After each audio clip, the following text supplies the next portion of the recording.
I've waited 20 years to have a proper debate in this country about EU membership, so I'm delighted that Nick Clegg has made this offer. I accept it gleefully.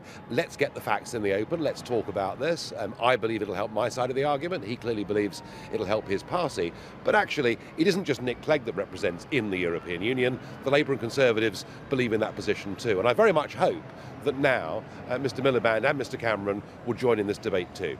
Well, we're hearing from them that that's probably quite unlikely. Mr Miliband says that they want to focus on the leadership debates, and David Cameron says he's got other things he wants to focus on, like the economy. So it looks like it will just be you and Mr Clegg, which does take a little bit out of the meat out of this, doesn't it? Not in terms of content, no, because you can argue debates in terms of personality, but the key to this debate isn't personality, it's the issues. We've been told in UKIP we're mad. Absolutely stone bonkers because we think Britain would be better off outside the European Union.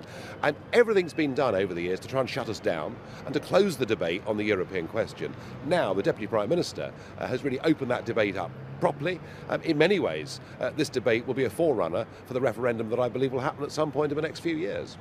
Well, I could have said no, and if you look at the opinion polls for the European elections as they stand at the moment, the argument could be made that the Lib Dems are now a fringe party in danger of being wiped out. But I wasn't motivated by party politics. What motivated me was, I've been an MEP now for 15 years, and we haven't had a proper debate in this country about membership of the European Union. It's been the elephant in the room, it's been brushed aside, and no one's ever really wanted to talk about it. And I think this opportunity to talk about these big issues is one that I could not let slide by. Now, I obviously hope that Mr Cameron and Mr Miliband will want to join these debates too, but it appears they've both declined. So it'll be Nick Clegg versus me, and I'm looking forward to it. Yeah, if it is just you two, it'll be quite interesting, won't it? Because there won't be a lot of sort of middle ground between you. You're a Eurosceptic, he's a Europhile, and never the twain shall meet.